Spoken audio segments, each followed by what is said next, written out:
So what's up? I mean, so sometimes I do this thing where I recommend something on the previous episode, just as a casual interest, and then it becomes the only thing I care about. And I've kind of done that with Venture Brothers. Yeah, I didn't expect to see you change your avatar from Feels Good Man for a good while. I thought that was there to stay. I kind of want to change it back because I kind of have like an attack every time I see Pete White with a axe as my icon, and I'm like, oh no, it's my husband. You just cannot be tweeting at all hours of the day, Pete White murder me with an axe.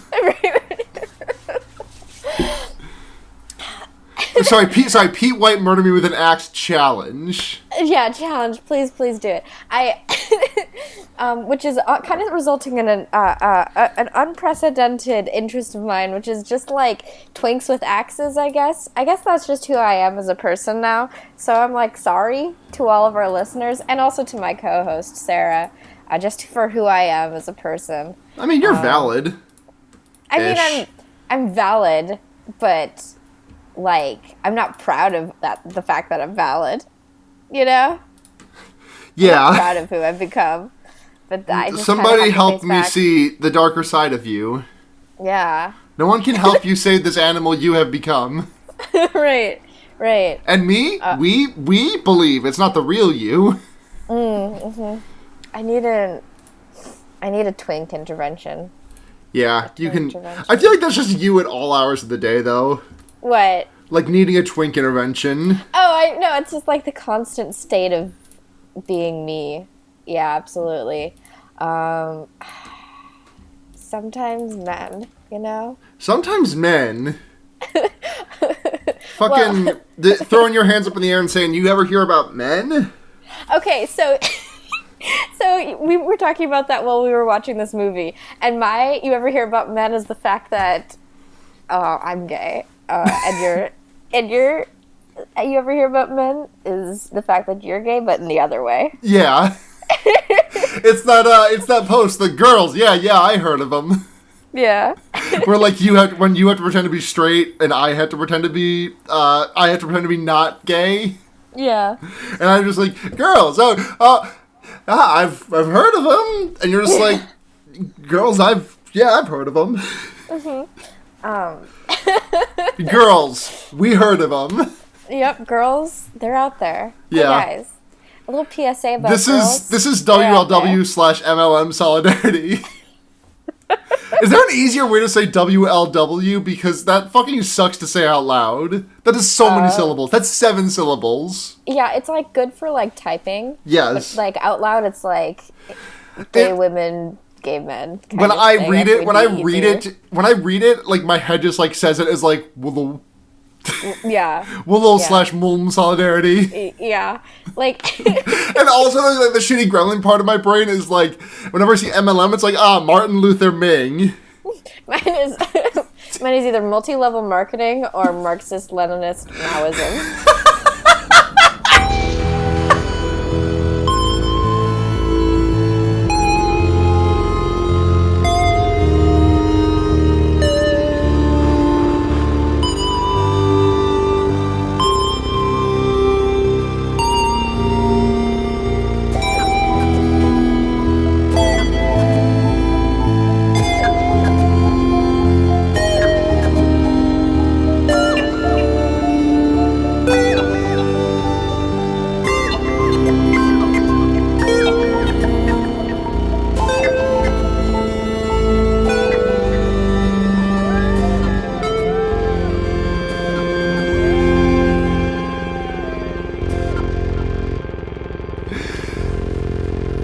Everyone, it's your number one haunted house podcast, and oh fuck, there is a ghost in my room. I'm Sarah. There's like 12. There's like 12 ghosts in my room. I'm Blair. Well, if we put our rooms together, we got 13 ghosts, and then we can get Matthew Lillard on this bitch. Oh fuck yeah! God, I think our series finale of Fear Baiting is gonna have to be like us getting Matthew Lillard on the podcast. I don't know if we can swing that one, but we'll see. I mean, we got some reaches for Schlocktober. Yes, that's true. No spoilers. I'm not spoiling anything, but we got a pretty fucking good couple of guests for Schlocktober. Do we want to like release our like guest list at some point, just as like a teaser, or are we just yes, keep it absolutely. secret? Once we get it locked down, we're gonna have some returning guests. We're gonna have at least one guest, esteemed guest of honor. Not to be Yes. weird about it, but there's one guest I'm extremely excited about having. I mean, I'm always excited to have people on this podcast, but like, And it's me. it's Blair! Yay! 2 Blairs. But yeah, fucking strap in, and in case this is your first year listening to us, in October we do Schlocktober, which is our exploration where we actually look for garbage horror movies, which we don't really seem to watch too many of in our day to day now. Like we don't we've refined our finding movie process, so we're not like stumbling across a horseman or a charnel or not a charnel house. Yes, a charnel house. Is that charnel? Was it called Charnel House? It was called Charnel House. Okay, yeah, so we don't God, Charnel House, that fucking movie. Remember the doppelganger bullshit? I do. Anyways, the thing I remember most distinctly from Charnel House is the fact that is the shot of the shittiest, burntest looking pancakes I've ever seen. I remember the dude hanging upside down doing weights and he like dies like that. Mm-hmm. Like, so a couple of movies just to tease you for what we got coming up this year. We have, so what we do is we have guests on. We do streams on Friday nights, where we watch the movie and all of our listeners can tune in. And then we just have a big old fun time. 2 of the movies we've confirmed that we are almost certainly doing at this point are House of Wax and the 2002 version of The Haunting with Liam Neeson. Ooh. Yeah, that's some fucking jank. Yeah. It's got Owen Wilson in it too. So I'm assuming the older version of House of Wax as well, not the more recent, the remake of it with the guy from Supernatural. No, we're doing of course we're doing the remake. Are you kidding? Oh my god. Dude, Why don't we watch the original? The original might actually be a good movie. In the remake, Paris Hilton dies. Oh my god. I watched maybe like 15 minutes of it and couldn't because I was like, that's the guy from Supernatural in this one. Jared Padalecki's in that.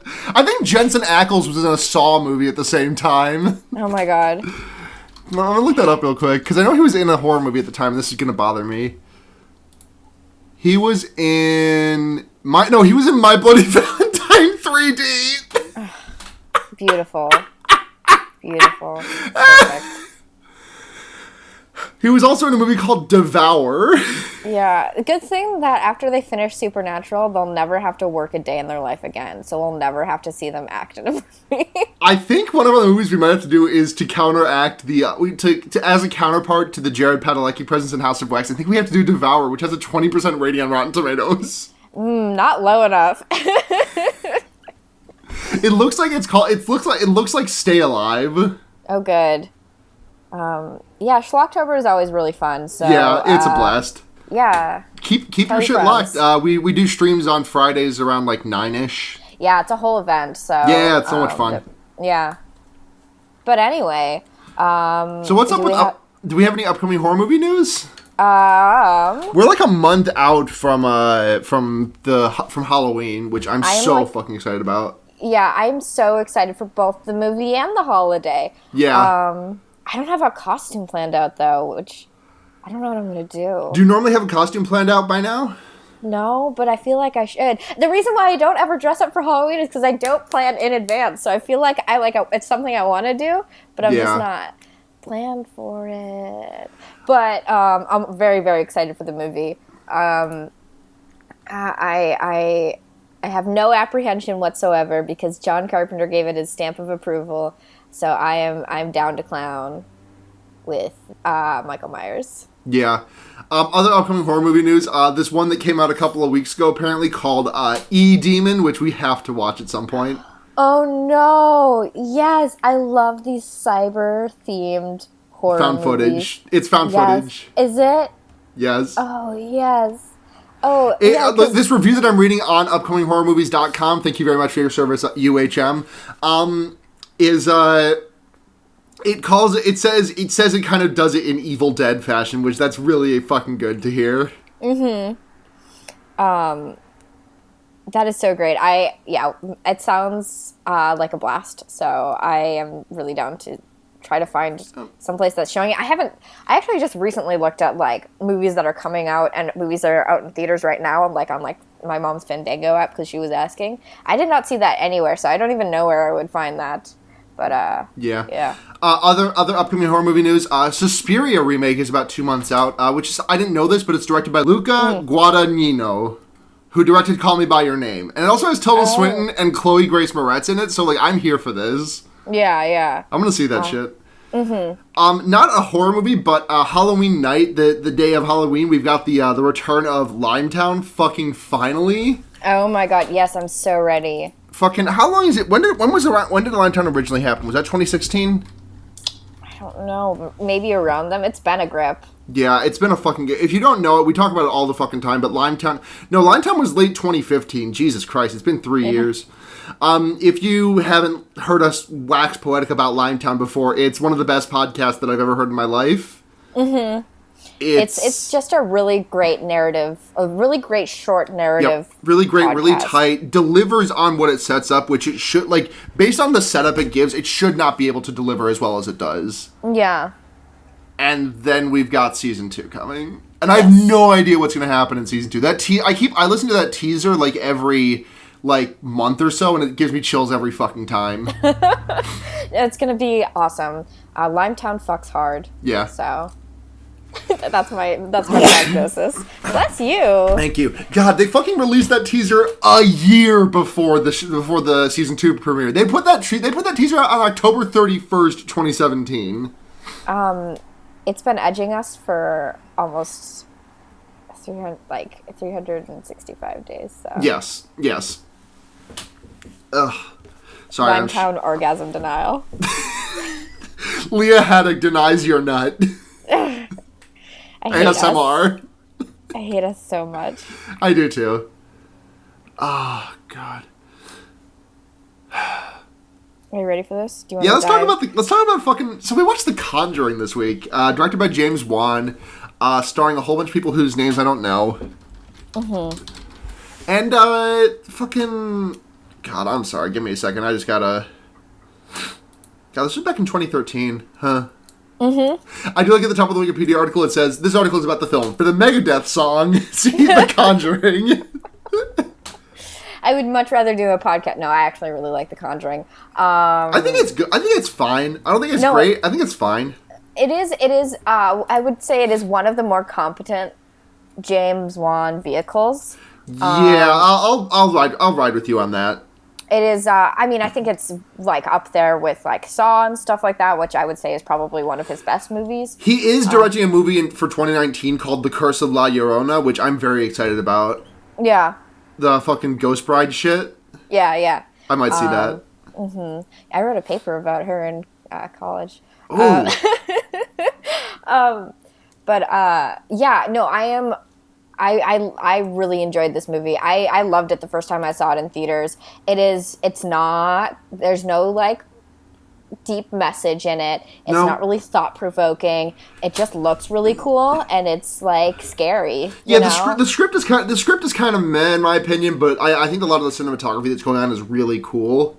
Yeah. Like I busted in, like I have like a really soft spot for whenever like the camera just like does a complete 180 like rotation.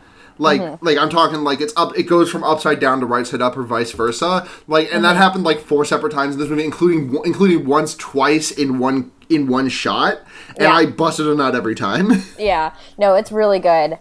I am going to say that like.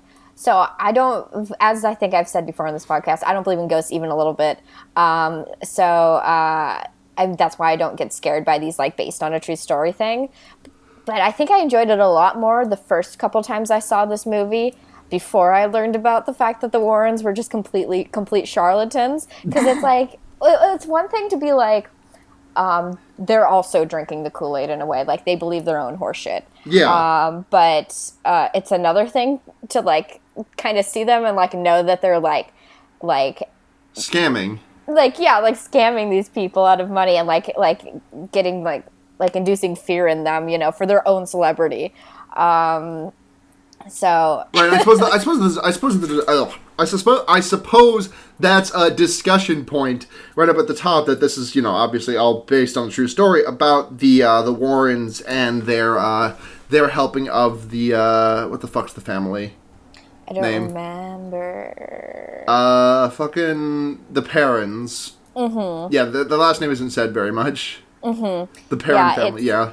Yeah, they're pretty widely renowned, even from people who believe in ghosts and stuff. Yeah. To be like, complete like snake oil salesman. But the casting in this movie makes up for it because it makes them like fuckable and like charismatic instead of just kind of like weird dudes, you know. But yeah, fucked up guys going anywhere. That all being said, this movie is still such a goofy blast. Yeah. We open up on the story actually of the Parenn family is that inspired the Amityville Horror and that franchise. I just learned. Oh, did it? Yeah, we should watch one of those sometime. I feel like the Amityville Horror had more to do with something else that actually quote unquote. Well, not based happened. on, but it's inspired by the fucking the Warren case, the Warren Parenn case. Yeah. But this movie opens up on one of the more historical like Warren cases, which is the Annabelle doll, which anyone who knows anything about horror movies, they did a couple movies about Annabelle. It's fucking horrible, and it's just as goofy in this opening, but it's not even scary a little bit. It's basically like these teenagers with this like, I've griped about this on so many forums before, and I know it, and I never shut up about it. Anyone who wants to talk to me about horror movies ends up hearing me say this, but the fucking Annabelle doll, like, in the movies, looks like the most horrifying thing ever. It looks like the fucking Bride of Chucky. And it's like, it completely like destroys any suspension of disbelief that any company would ever actually make a doll like that, and that you would ever invite a doll like that into your house if you're just like a normal person. Like, I don't know if you've seen that Matt Post Vine, the one where he like finds the sale, like the baby doll on sale for the fucked up baby doll for sale on $2, and he barges in shouting, "Look what I bought!" Well, I mean that's what I'm saying. If you're like a person who likes weird shit, you'll get something like that. But these are just ostensibly just normal folks just being like, oh, this is like a doll that we found in our house. Weird. I guess we're going to keep it. Even though it looks like it's like a chain smoker, like a 45-year-old chain smoker is what this like children's doll looks like. That compared to the fact, and I get that it's like probably copyright stuff, but the fact that the original Annabelle doll is just a Raggedy Ann doll, which is like completely unassuming and is just made of like cloth, you know, instead of like hard porcelain. Like you could knock a toddler's head off if you swung this doll at them. I'm sorry. I need a second. That imagery. Just like using the Annabelle doll as a blunt weapon. Yeah, like you could. What if like in Clue you did like a homebrew of Clue and everything was the same except for one of the weapons was the Annabelle doll? Yeah. And it's just Hold on. Okay, I'm good. And the Warrens are like, you know, a ghost could never actually is not strong enough to actually possess a doll. There's something more strong going on around here. There's no such thing as Annabelle, etc., etc. A demon, etc., etc. It's always demons. It's always demon possession.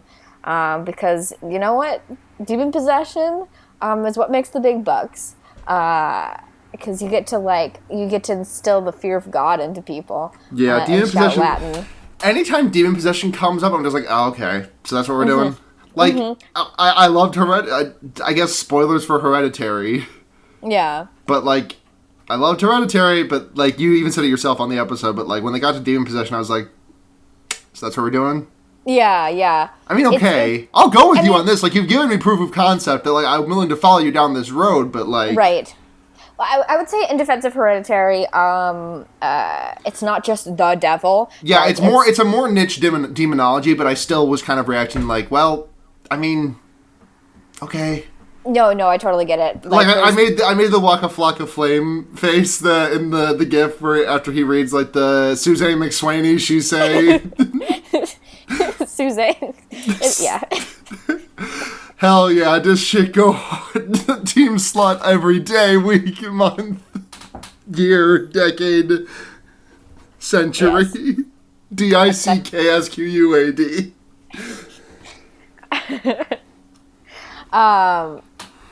Anyway, yeah, so, like, it's just kind of like an introductory sort of documentary, and then it has a little text about the Warrens, this is based on a true story, etc., etc., and that's the Conjuring logo, and it looks dope, and then we cut to this family with 5 little girls, 5 children. Imagine having 5 children. This is in like the late 60s. Well, this is pre-Octomom.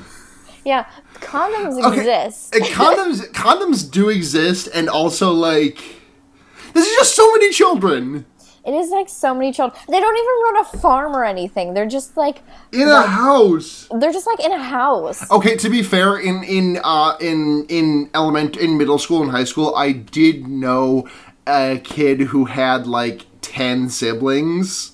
Yeah, I also knew kids with like tons of siblings, but they were also like hardline Catholics and didn't believe in birth control. Yes, so. that does track actually. That family was very Irish. Yeah, so, but I guess my dad would be about the age these kids are. No, yeah, about that, and he has 3 older sisters. How many aunts and uncles do I have in my family, Sarah? No, there's 4 kids in total, so I guess like I get it. My mom has 5 siblings, and they're not that Catholic. Yeah, but it's just like, I guess it's just like the day and age we live in, where it's I just cannot imagine. How do you manage that many human beings? Like, I can't even manage like 5 people who like are like of my same age group and are all adults, you know? Like, yeah, like I cannot imagine like looking at things and being like, well, okay, we have a kid. How about 4 more of these? Yeah, like I when I go out drinking with my friends, and if I'm the most sober one there, and they're all plastered, we're fucked, basically. I can't handle that. That's actually the cheat for surviving parenthood is never get your baby drunk. Okay, here's a little spoiler about babies. They're always drunk, is the thing. They're just always plastered. That's just a natural state of being an infant. Baby drunk. Babies are always drunk. You just become progressively more sober as you get older, and then you like do it to your body on purpose. Yeah, you actually when you come out the womb, they don't tell anyone this is a secret. I could get assassinated for saying this, but the first thing that you do when you come out of the womb is the doctor gives you a giant joint to smoke to stop you from crying. Yeah. You suck on that, and then you put it on a pacifier, and the pacifier is laced with THC. Yeah. Baby weed. Anyway. Baby weed. Yeah, so this family is settling into this house, and they have this game called the clapping game, where like it's hide and clap, isn't it? It's hide and clap. It's like hide and seek, but one person is blindfolded, and everyone else hides, and the person who's blindfolded gets to ask for them to clap, like everyone to clap 3 times. At whatever they choose to, and that's how they find them. This was pretty prominently featured in the trailers, and so it's going to be the crux of like a couple scares. The first time one of the children finds the other one in the closet and like barrels into her, and then knocks a panel of wood down from the side of the closet to like reveal that there's like a boarded up cellar in the back of this closet. That's a whole thing. Why was this mysterious cellar boarded up? Who knows? Nobody knows. Nobody could possibly know. Not that this house is haunted. Yeah, that the husband is like, we have extra square footage. Yeah, That's no, like the most dad thing to say in that situation, though. Like, yeah. like I think about it and think about like my dad, and like he would say something like that. Yes. Yes, this dad is a very, very much a dad. He also has like maybe 10 lines in the entire like movie. He is not an integral character to the plot of The Conjuring. So what happens next? He like some weird spooky shit starts happening, right? Like it's a little bit. Oh, the dog dies. The dog dies first. Oh yeah. Okay. So first the dog won't come into the house. Yeah. And so you were like to me, oh, this dog is dying before the first act ends, and it had been like a couple of years since I'd seen this movie, and so I was like probably, and then it did. Yeah, the dog dies. The dog dies.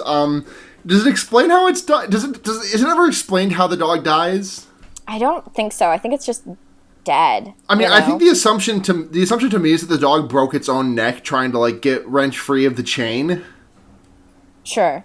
Because like there's no foul play remember. suspected. There's no one like, oh shit, someone broke our dog's neck. It's just the dog broke their neck on the chain or something. Yeah. Which like that can just happen. Sure. It can. It sucks. No, I know. Yeah, I'm like, animals die all the time for like ridiculous reasons. Yep. So yeah. I had a beagle fall like 2 feet in a weird way, and then we had to put it down a week later. Yeah. It's so crazy, like, and not even just like small animals, but human beings too. Like my mom was telling me recently how she like fell out of a bed wrong when she was a kid and broke her collarbone. Like a normal bed height that she just kind of rolled out of the bed and like landed wrong and broke her collarbone. So it's like, yeah, the human body, like just like the bodies that we're in, just kind of do like whatever. Sometimes they just do that. Yeah, they just do whatever.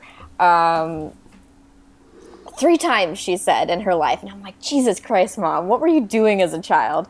Getting into bar fights at the tender age of 14, something like that. Yeah, there's, let's see. We have the littlest child who sleepwalks a lot. And that they catch her in the middle of the night just like running into a closet door. Bonking her head on a closet wall, or on a closet door. Yeah. Like, so like that closet is central to the plot of this movie. Yes. And at what point does what's her name? The mom? The fucking Andrea? Carolyn. I don't know. I'll trust your judgment here. Well, I went off the Wikipedia, so I think I'm right here. Yeah, I trust Wikipedia's judgment more than my own. Yeah. But what point does Carolyn go to the university and see the Warrens talking? Well, this is after a couple things happen. Yeah. Well, this is after she is playing that hide and clap game. Well, first of all, she sees her littlest child with a little like music box with a mirror that spins on it, and her child is like, child's got an imaginary friend, and she's all like, oh, if you like look into the mirror while it's on, you'll see him behind you. And so that's like the first thing of something spooky happening, even though like the mom doesn't see anything other than the child jump scaring her, which is fun. We should all jump scare our parents more. Yeah, really, we should just like as a nation just like go out into kindergartens and be like, okay, jump scare your parents a little bit more often. Do some more creepy shit to your parents so they can make Twitter threads about it, like that one you always see about like the person who is like, oh, the man is following us down the hallway, daddy, or what the fuck ever. Do that shit to your kids. If you're listening, do that shit to your parents. They kind of already always are doing shit, and it's so fun to me because people are like, my kid is haunted, and it's like, I swear to God you said the same shit when you were a child, because you don't know the difference between like your imagination and reality when you're that small. You don't know like when it's acceptable, like the difference between lies and truth. Like, you're like, oh, wouldn't it be cool if there's somebody following us? I'm going to say that to my parent as if this is a fact, because imagination is the same thing as reality to me, because I just haven't developed that sort of cognitive process yet. So no, your child isn't haunted. It's just a child. Yeah, I hate spooky children. Like, I get it. Like, I would also freak out if a small child said some freaky shit to me, but it's also like, yep, kids be like that. Kids do say the darndest things. So they play the hide and clap game, and the mom eventually gets led into the room with that big wardrobe, and like the doors swing open, and she asks for a clap, and she gets like 2 claps. Like from hands sticking out of the closet, and she's like, ah, hell yeah, I gotcha. And she gets right up into the wardrobe, and then her little child comes around. Well, first of all, she doesn't feel anything, so she like takes rips off the blindfold. And then her child is the kid comes around the corner and just like is very much is just saying words that are being held on a placard 5 feet in front of her. And like, I'm not trying to slag on child acting here, but like there are some good child actors in this movie, and then this one is just like, haha, mama, you took your blindfold off. I wasn't even there. I was in Caroline's room. Ha ha ha. Mm-hmm. Like, come on, work harder, kid. Work harder, 6-year-old. You're being paid to do this. No, I actually like. I feel like there's some child actors that are picked just because they're cute rather than they're competent. Yeah. And it's like, it totally takes me out of it. I will actually talk shit about child actors, and it has nothing to do with their actual skill. It has to do with the fact that they are not well equipped to do this, you know? So it like totally takes me out of the experience when I see like a child actor who's obviously acting. It does this, I mean, the same thing happens when I see an adult actor who's obviously acting, you know? Yeah. So it's just like, it's not the child's fault. It's the casting director's fault. So extremely, yes. But anyway, yeah. So that happens. She's the mom is getting bruises all over her arms and stuff like that, and she's been like struggling to get good nights of sleep. There's been her one of her like middle children are sharing a room together. Yeah. The middle children, and in the middle of the night, at one point, there's like one of them feels like a tug on her leg, and so she wakes up and she sees something dark standing in the corner behind the door. Yeah. She also says, "Hey, quit farting! It smells bad in here." Yeah, because the whole thing is like the house starts to smell like rotted meat, and that becomes a whole thing. I guess. And yeah, so she wakes up her sister and is like, there's a dude behind the door. So her sister gets up, and I think in the trailers it actually shows the fucked up guy, but it didn't in the movie. Yeah, we never see the fucked up guy in this movie. Well, we see the face, but like also fun fact, a man is credited as playing Bathsheba the demon in this movie. Joseph Bishara has the credit on this movie for the monster. Yeah, well, we do see the monster on the top of the wardrobe later in the movie. Yeah, but that's like a woman there too, ain't it? Yeah, it's the witch, I think. Yeah, I have no fucking idea. Maybe our lighting was just really bad because I'm in a room with natural lighting on, and the movie is very dark. So maybe in a dark theater, the fucked up dude is actually there. It's hard for me to actually remember. Yeah. So, grain of salt with everything we say. We are not professionals for basically anything. No, we've never been professional in our lives. No.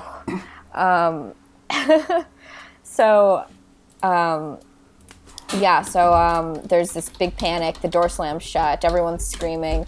They haven't been able to get a good night's sleep in weeks. The mother shows up to this seminar that the Warrens are given about this like exorcism they performed on this dude who like ended up like shooting his wife, not killing her, and then shooting himself.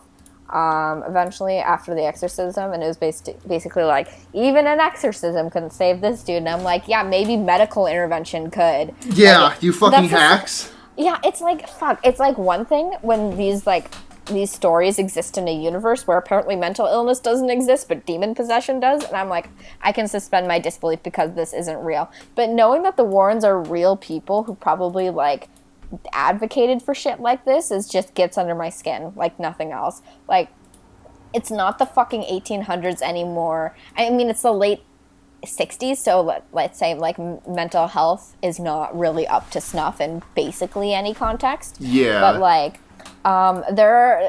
it's just, you can't just say, oh, you were possessed by a demon, and then when the problems don't go away after the exorcism, a practice which I have to imagine is deeply traumatizing.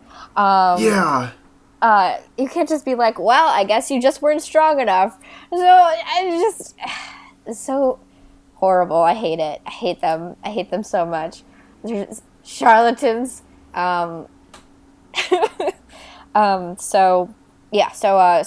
she approaches them after the whole seminar thing, and is like, yeah, I've been having problems in my house. Can you please come help? And they're like, well, we gotta go home. And then they're like, and then she's like, please. And they're like, okay. Yeah. I think I skipped over a part where we see the Warrens at their home. They have this small little girl named Jody. Jerp. Yeah? Her name's Jerp. Jerp. Jerp.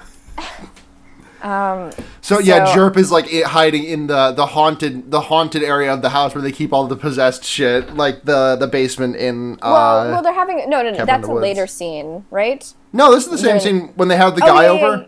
Oh yeah. They have an interviewer over. Yeah, and then the little child is hiding around. It is straight up some cabin in the woods basement shit.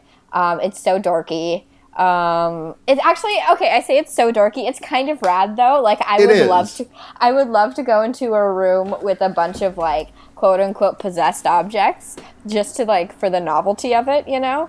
Like I just want to know the story behind every single one of them. Like it's the exact same reaction that I had to Cabin in the Woods. Like I want to know what each item summons. Yeah, exactly. Like learning that the film projector, for example, summons a monster named Kevin is very funny to me. Mm-hmm.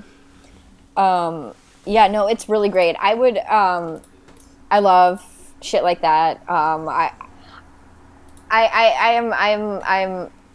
just love ghost stories so much. I would love to have like a quote unquote cursed object or possessed object, just like as a collectible. Give me a haunted doll. Buy me a haunted doll for Christmas at everyone who's listening. Okay, just let me mark that down in my Christmas wish list notebook that I'm keeping for all of my dear friends. Mm-hmm. Thank you. You're welcome. Haunted doll, me, please. Haunted doll, complete series of the Venture Brothers on DVD. I have Hulu. I can watch it whenever I want. I don't need DVDs. You'd get bonus features, though, and DVD menus. Oh man, a DVD menu. You know I'm mad horny for a DVD menu. Oh, just busting a nut to those animation skips that like skip a couple of seconds of like silence when it loops it. Mm-hmm. Oh, just cranking off all day to that. It's my fetish. Have they improved that? Because I picked up like the first few seasons of Game of Thrones on DVD. And those menus did not have that fixed. And that's like a high-end DVD. Sarah, I'm going to be honest with you. I've not watched a DVD in probably 5 years. Actually, no, I fucking take that back. I watched a documentary on beer literally last night.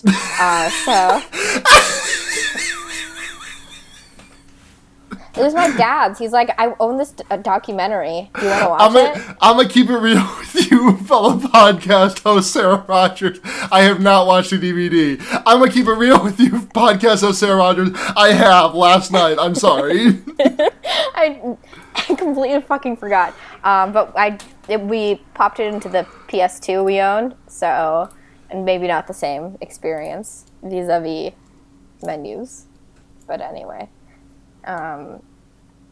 Yeah, DVDs are so crazy. I know people who have just slightly more recent models of my computer than I do who don't have DVD slots, and I'm like, man, I don't use my CD drive at all ever, but I'd be kind of bummed if I lost it, you know? Yeah. I don't know why. It's just useful. Like, you never know when you might use it.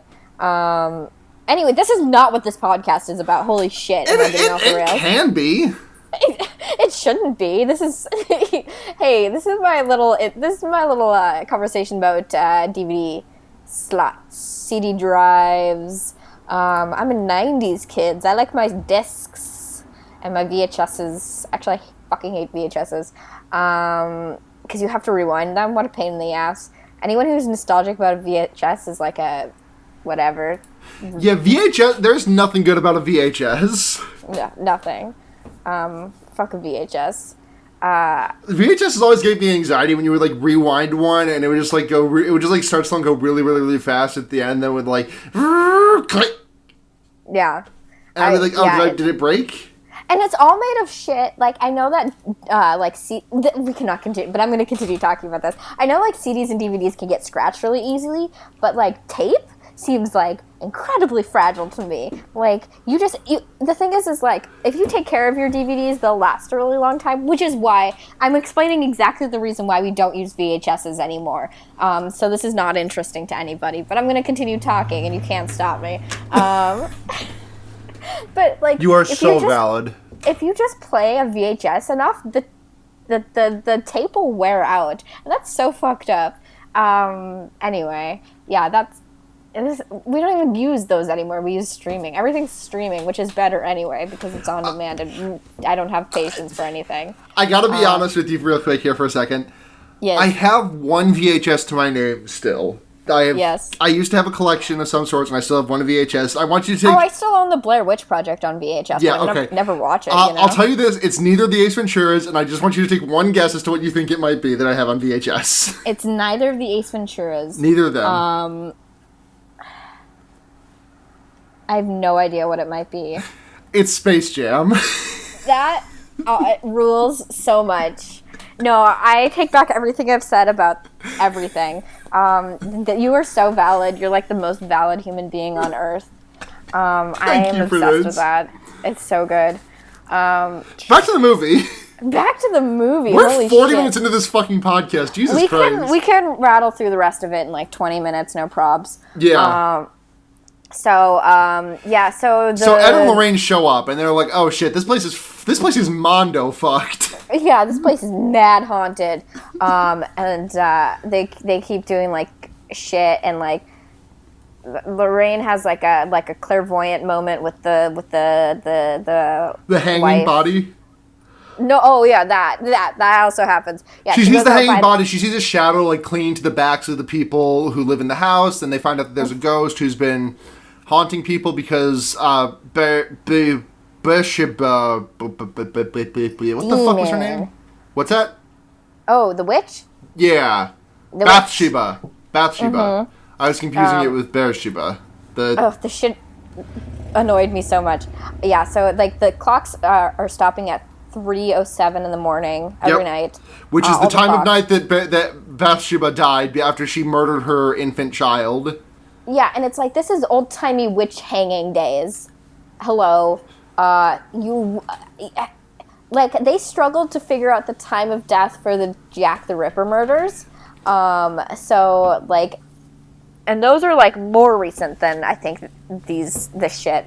I know it's like a suspension of disbelief, but like one of my favorite things is like in the Final Destination movies, like every time someone brings up like, oh, this has happened before, they always mention that everyone died in the same order that they did in the original accident, which like there is zero way anybody would have any record of that. Right. Like, there's no newspaper reporting that's, like, saying, Alex Browning said that everyone is dying in the order that they died in his vision. Flight 180. Clear Rivers, declined to comment. Yeah. Like, no one's doing that. Yeah, exactly. Nobody knows shit. They could probably guess, like, how many hours ago, roughly. But even then, they could say in the print, 3:07 is our guess. But there's no way they would know for sure. Yeah. So, like, what does it matter? Also, all of this is fake. It doesn't matter. They play back the recording of the whole thing, and it's all garbled and, like, haunted and ooky spooky. And it sounds really cool, honestly. So, yeah, they record the family talking about their haunting. They play it back the first time, and it sounds fine. And then they play it, and then it plays back on its own. And it's, like, every time, like, the family being interviewed is talking, it's all like horrible wails and like moans and, you know, ghosty sounds basically, which is fun. So yeah, they bring in their crew. They set up all these sort of like cameras that go off when the temperature drops really suddenly. Yeah. And they put bells on the door so that everyone knows when doors are being opened or closed. Yep, and it turns into basically a fucking fun house for the next, like, 30 minutes. Well, yeah, I actually love this shit. It's like... It's like good. I liked it. It's like a retro Ghost Adventures, basically. It's... Yeah, because they're just, like, setting up all the shit, and there's, like, a really fun dynamic between all the characters, yeah, everyone's, like, there's listening to audio equipment, and, everyone just kind of, like... Chilling. I don't know if ooky spooky stuff happens on the first night. I can't really remember. Let's just kind of rapid fire through the rest of this shit. Yeah, so basically everything fucking goes to shit in a hell, and like everything goes wild. There's the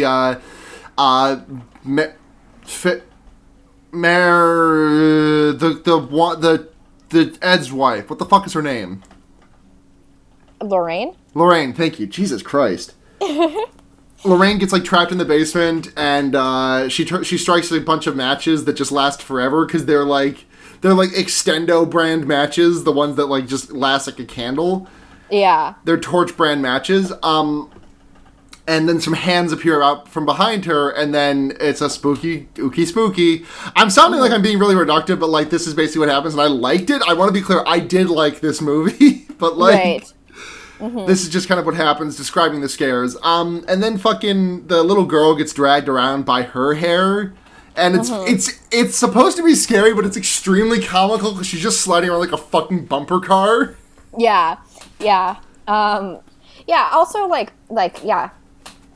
crosses fall off the wall, and shit like that, and it's like, oh god, it's the devil.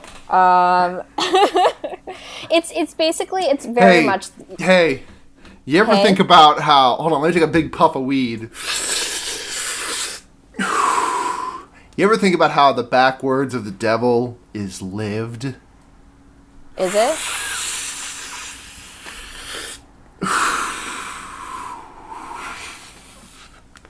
I don't know what that's supposed to mean, but if you live, the devil is only evil because he lived his life. Evil is an anagram of veil, when people get married with veils. Oh shit! Yeah.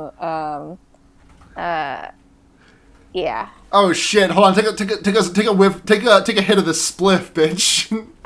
I don't smoke weed. Okay. I vape life. Thanks. Oh shit! That's just like the devil, just like evil. You live, which is evil back. Yeah. Deep shit. Anyways. God. Stupid, bad, unsubscribed. Unsubscribed from our own podcast. Yeah. I don't listen to this shit. I edit it sometimes. Mm-hmm. Jesus Christ. So what happens next? So, all this chaos stuff happens. They talk to a priest. They're like, we need an exorcism of the house. They find out that the witch had killed her own baby and then had been like possessed by the devil to do it. Yeah. And then one time, like they get like at some point, like the mother like drives away with one of the childs in the backseat of the car, like possessed or whatever, and like I'm gonna kill her. They get her back into the house. They drag her back into the house, which she does not want to be dragged back into the house. They tie her to a chair in the basement. I think I'm skipping over a lot of stuff. It doesn't really matter that much. The point where she actually gets possessed, I think, is when she finds the witch sitting on top of the wardrobe, and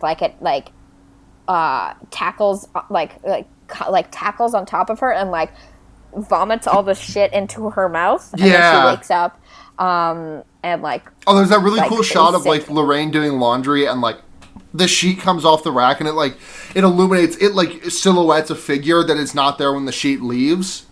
Mm-hmm. It's fucking good as hell. But anyways, then Carolyn gets possessed. God, I got the hiccups now. Oh no! Well, I have to edit this week, so don't feel that bad about it. No, but I feel bad because I understand how bad hiccups are. Here's my hiccup cure for everyone who's listening. Just eat a spoonful of peanut butter. Peanut boober. Peanut butter or anything with a similar consistency. Also, you definitely gave yourself the hiccups by like inhaling like that. Yep, absolutely. Into your fake blunt. My fake weed. Your fake weed. She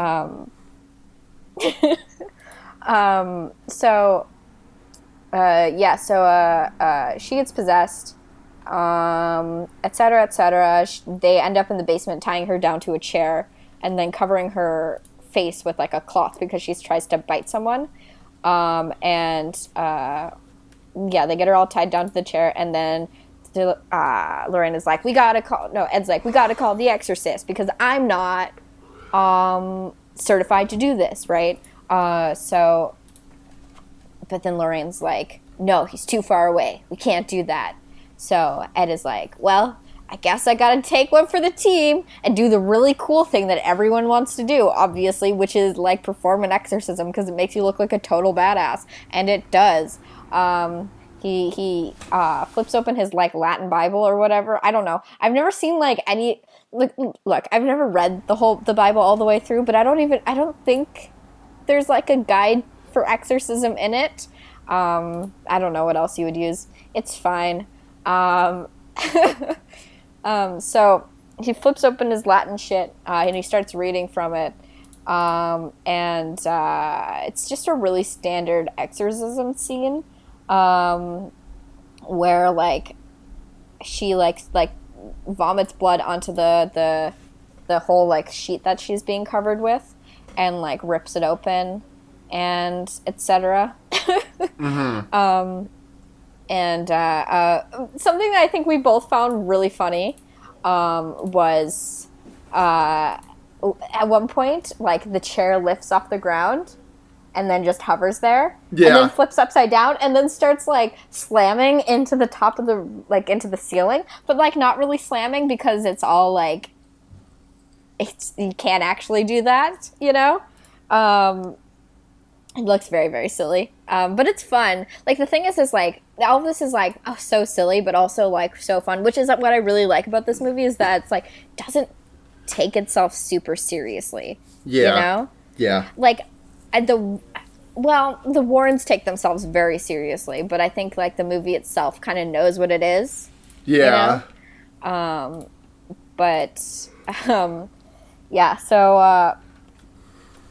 So there's like this whole thing.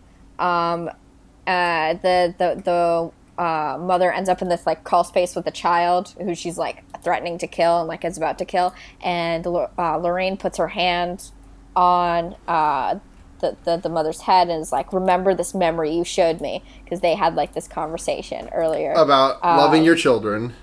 Well, like about like, oh, this day at the beach, and then so this photo is basically them. It like is them at the beach, and Lorraine touches her, and she's like, oh, that looked like a nice day at the beach, and then the mother is like, what? How could you possibly know that we were at the beach? How did you know that? And I'm like, okay, lady. I'm an empath. I see these. Anyways, so the ghost come out. Yeah, the ghosts come out. Bruno Mars is gay. The ghosts come out. Bruno Mars does is gay. Whatever. Bruno Mars does is gay. Yes. Does Bruno Mars is gay? Yes. Yes. The ghosts come out. Does Carolyn Parenn is possessed? Yes. Anyway, she almost kills her daughter, but then fucking through the power of love, Lorraine is like, love your children, and she's like, damn, I do love my children, and she's like, I love you, daughter, and then everything's happy, and that's the end. It's like the Warrens go back to their home, and everything's fine, and then the box opens and plays music, and then stops, and that's the end of the movie. Yeah. Yeah, I was like, you kept being like, "Oh, this person's gonna die, right?" And then I thought about it, like throughout the whole movie, like just different people, and I thought about it, and I was like, "No, nobody dies because like this is a real thing that happened, and the legal like ramifications the Warrens would have in their heads if someone died during one of their like ghost parties would be huge." So yeah, nobody dies in the Conjuring movies, which is like a little lame, but also like, yeah, Yeah. So yeah, that's the Conjuring, the first Conjuring. Yeah, that's the Conjuring. And then, so on a scale of 0 to 5 hypnotizing music boxes, how many hypno music boxes are you going to give this bitch? I'm going to give this one a 3.5 out of 5. That is exactly where I was thinking. Yep, it is. It is, as a movie, it is, there is nothing deep, there is nothing beyond the surface level here. There is some cool cinematography. The script is a little bit weak. The acting is fine. It is I'm going to bump mine down to a 3. It's a perfectly fine horror movie. I think I'll probably watch it again at some point, maybe. Yeah, I actually, like I said, I really enjoyed this movie the first time I saw it in theaters, and I enjoyed it like the second time I watched it, I think just like with a friend on TV or something. And yeah, I think it's a perfectly fun, no thinking required horror movie. You just like turn just your sit brain down. off at the door. Don't try and think too much about this one, liberals. Well, it's like I'm always the one who is like everyone hates talking about movies with me because I like will be like, oh, this means this and this and this and this, and they'll be like, I just kind of watched it and I didn't really think about that. I'll be like, but you have to think about it. But this is straight up just like there's no deeper plot or anything here. It just is what it says on the tin, which is a movie dramatizing the events of a Warren case. So yeah, it's fun. It looks really nice. It's got some like cool scares in it, and it is a perfectly competent movie. Yeah, 3.5 out of 5. I think that's just like kind of James Wan as a director, like perfectly James Wan fucks it up so often, though. Really, like I'm trying to think about what in his filmography that I've seen that like I think is like a fuck up. The movie with the ventriloquist movie. Oh, that's right. He did do Dead Silence. Yeah, that one is a disaster. Okay, but to be fair, that was early in his career. Like he's done. What has he done recently? He did. His most recent films are. Oh wait, he's directing Aquaman. Okay. Really? Yeah. That is so fun. I love that. Yeah. He was a producer on. I'm talking about. Let's see his recent directing stuff. He did The Conjuring 2, Furious 7. Mm-hmm. Insidious Chapter 2. Yeah, okay. We should watch one of the Insidiouses. Oh, they're so bad. Yeah, we can watch one of them, but they're so bad. I hated the first one. I like sat in the theater when I was like, I don't know, a teenager when I watched it the first time with my mom, and I was just like grumpily crossing my arms the whole time because I was like, this movie is so fucking stupid and not scary even a little bit. And that's kind of still how I feel about the Insidious movies. Yeah. Because he balances like quality with schlock like well most of the times, but this was like schlock, you know, just a disaster. But anyway, let's get into some questions. Yeah. Yeah, you want to read them off? Sure. Yeah, I have it open Sure. somewhere. All right. Andy at Captain Trash. Well, it doesn't ask so much as says, I like this movie more when you pretend the Warrens are scamming these poor people somehow. Yeah, I should rewatch this. I should rewatch this movie and just with that in mind. Yeah. That was kind of what I was doing during this movie, and I was like, yep, no, totally, through the whole thing. Yeah. The special effects kind of like break the suspension of disbelief, but it's like really obvious when you like read the actual stories about these sort of like cases, especially the Enfield poltergeist, one that happened in jolly old England or whatever. Just reading that story, it's like, oh, so all of this is just like made up baloney, right? Yeah, made up fakey fake bullshit. Yeah. So Kay Miralath at Mike Loves Rabbit. Mike do love rabbit. This is true. So this is a question that I don't understand, but maybe you will. Sure. Why do they make you hoof it all the way to the end, ass end of Gridania, and then climb down like a football field's length into some dark, musty cave just to get to the Conjurer's Guild? Hold on. Let me just double check that I'm getting this reference correct. Gridania. Yeah. Okay. That's a Final Fantasy 14 reference. Cool. It sounds like some nerd shit. So. Well, fuck you too.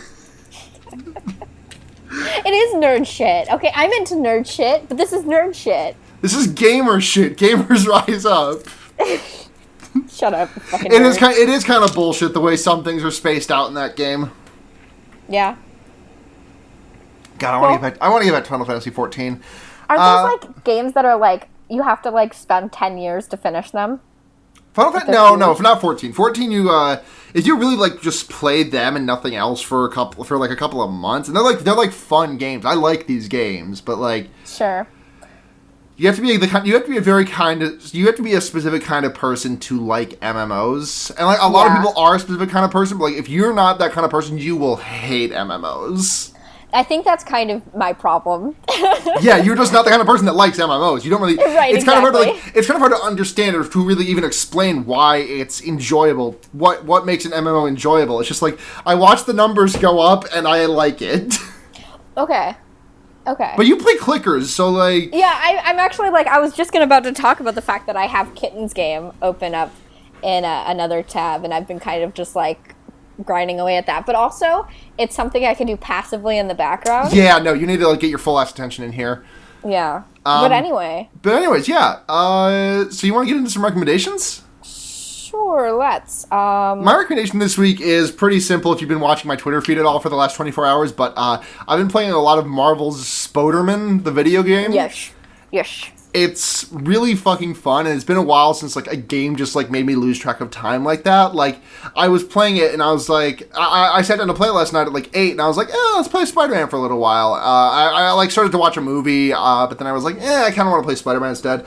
And then I didn't really realize what time it was, but like I sat down at 8, and I'm like, a little bit later, I'm like, that's probably a good stopping point for the night. And it's 12:30. It's past midnight. Oh, okay. Yeah. So that's just how this game's gonna be, huh? Yeah. No, I see a lot of people really enjoying it, so that's cool. Cool Spider-Man's game.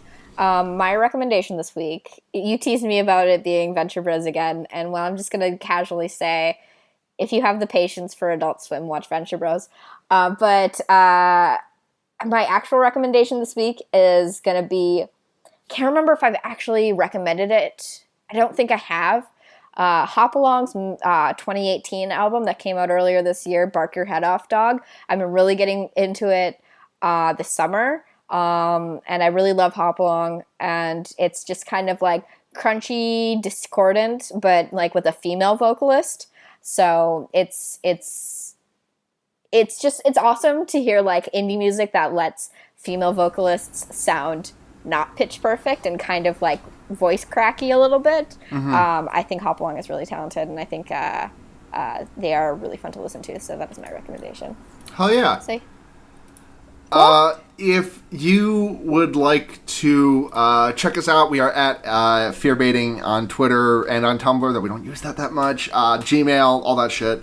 And on Patreon, we are also Fearbaiting. $1 a month lets you vote on polls like this movie, which was a poll which was the winner in the gauntlet of polls, because I think that like one movie has just occupied the same slot for the entire time, because I've had Cube 2 in there since day one of our polls, and you have had The Rise of Leslie Vernon in there since day one of our polls. Mm-hmm. Please let us watch these movies. Please, I want to see Hypercube. But $1 a month lets you vote in that. You get any bonus content we may do. The fucking $5 a month gets you a message read on the show and a shout out. And $10 a month gets you a movie. You get to demand a movie that we watch, and it must be scarier than it was originally had to be scarier than Donnie Darko. But I think we watched a movie that was less scary than Donnie Darko, but I can't remember what it was off the dome. So if you're at the $10 a month level and you want to demand a movie out of us, just be like, hey, watch this fucking movie, idiots. But thank you very much to Sophie, the cool Sophie, Kit, Michael Kaiser, and Paul Bechtel for your support. We really appreciate it. It means a lot to us. You're our favorites. Don't tell your sisters/brothers/siblings, but you're our favorites. Yep. If you want to find me on the internet, you can do so at Blair Kitsch on Twitter or blairkitsch.tumblr.com. I am just kind of like losing my mind about cartoons, so watch that happen. Yep. If you want to check out our sister podcast, we do an Animorphs podcast with a friend of the show, Seda, called The Wonder Yerks. It's very good, and you should listen to it. We have a new episode coming out later this week. Mm-hmm. Yeah. Yeah. Yeah, I'm really excited for that episode. If you want to check out my other project, it's Henry Kissinger's Pokemon Going to Die, a leftism politics podcast that I have a blast doing with a bunch of my friends. I just saw something on my desk and I picked it up and I was like, what the fuck is that? And it's a dead hornet body. Oh, good. Nice. Yeah, great. Henry Kissinger's Pokemon Going to Die. And also check me out on Twitter at SunhatZenya, also on Twitch with that. And on Tumblr, I'm Chie Sachanakas, and I still use that website sometimes. Yeah. Cool. Thank you so much for listening. We will be getting at you next week with another movie. Yeah. Schlocktober's just on the horizon. Get ready. Prepare your snack bowl, guide for each week. So you're well equipped for your snacking needs. But until then, I have been Blair. I am continuing to be Sarah. And remember, you can put a fucked up guy anywhere. Fuck you. Good night. Hail Satan. Hail Satan. Hail yourself, bitch.